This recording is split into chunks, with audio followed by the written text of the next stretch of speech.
Hey everyone, this is Miko from the Permit Empire, and I want to thank you so much for tuning into this video today.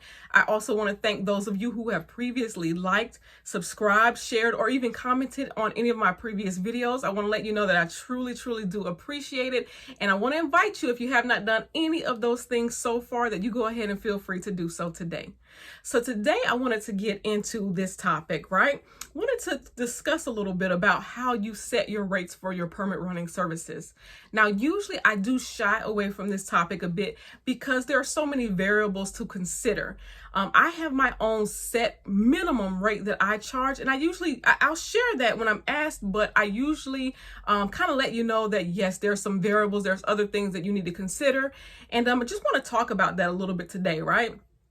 So it really depends on a couple different things, how you should set your rate. Of course, it comes down to how much do you want to make. It comes down to that, right? But you also need to see what is the demand in your area. Is there actually a demand for the service in your area? That's a really big thing.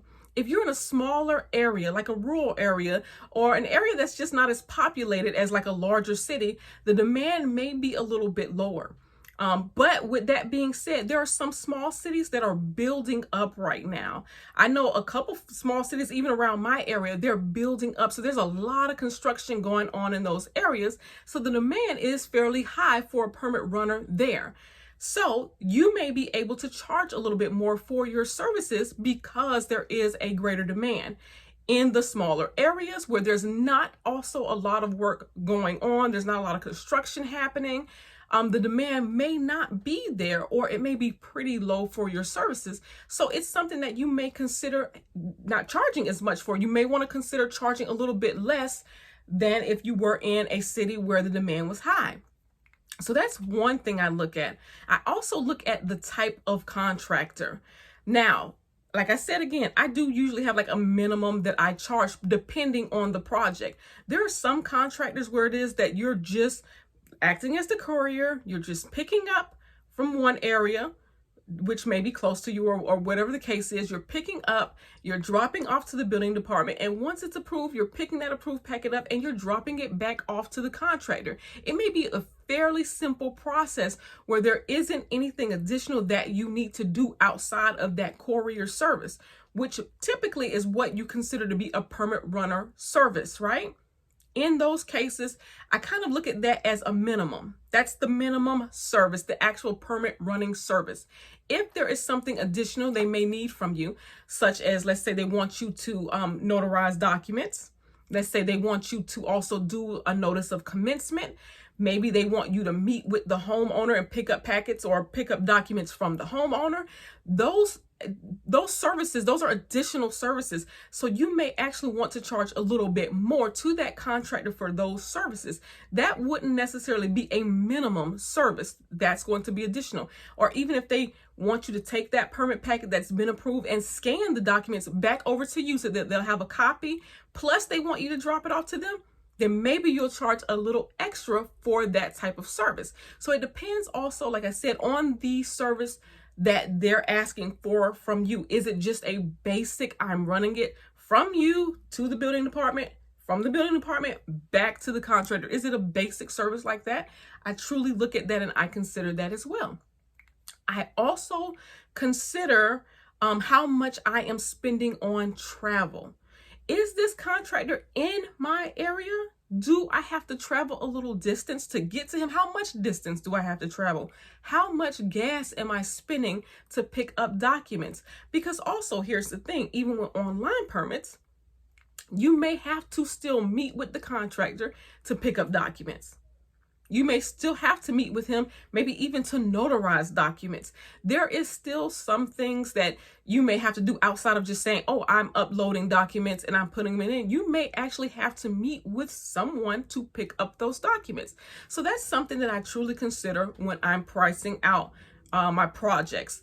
How much gas, what's the travel time? Are they close? Are they in my area? Am I going out of my way really to go to them to pick up documents? I really do consider those things when I'm considering my pricing.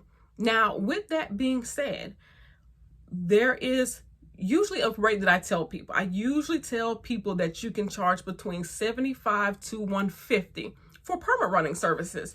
Because generally speaking, that is what I see. I usually see other people, even when I talk to some people, I kind of see that they're saying, okay, we're charging, depending on the service, between $75 and $150. But for me, I believe that you should charge no less than $100. I believe that you should charge between $100 to $200 for permit running services. For the courier service, I believe that that's a good rate to consider. If you're in a smaller area or somewhere the demand is not as high, I believe that a good starting rate would be $100. Now, that is not to say that you can't ask for more or that you can't charge more, because it also depends on, like I said, how much is it that you want to make. But I believe that between $100 and $200, depending on those things, the demand in your area, what type of contractor it is, how much does he need from you from that service? Is it just picking up and dropping off and dropping off and picking up? Is it just that type of thing? It depends. So like I said, a good starting rate would definitely be $100 in a smaller area. But you can go up, you can charge $150, you can charge $200, you can even charge more than that. It really just depends on the level also that you are involved in this project.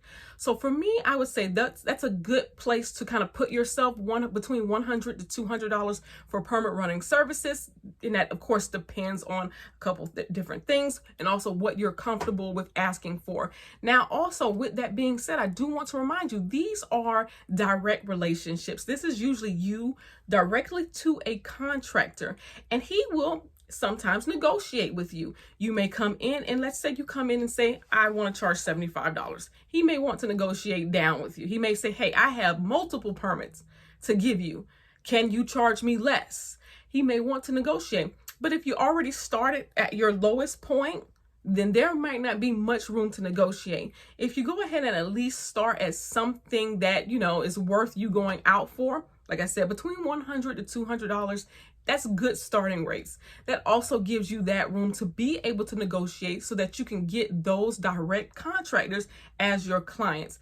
Because also with contractors, they usually have work for you week after week. It's not just a once in a while thing. Some are a once in a while thing, but for the most part, contractors usually have work for you consistently each and every week.